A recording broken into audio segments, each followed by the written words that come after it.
مسلم league نون نے M Q M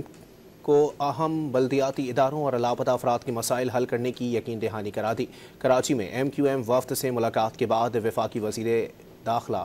وفاقی وزیر احسن اقبال نے بتایا کہ مجوزہ آئینی ترمیم کے بعد بلدیاتی اداروں کے لیے آئینی پروٹیکشن حاصل کریں گے، لاپتہ افراد کا مسئلہ بھی حل کریں گے۔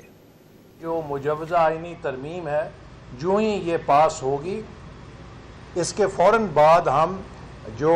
ایم کیو ایم نے مسودہ دیا ہے اس کے اوپر ان کے ساتھ مل کر دیگر جماعتوں کے ساتھ کنسنسس کے لیے کام شروع کریں گے اور کوشش کریں گے کہ جلد از جلد ہم بلدیاتی اداروں کے لیے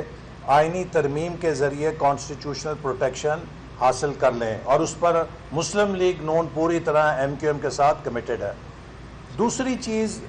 مسنگ پرسنز کا مسئلہ ہے،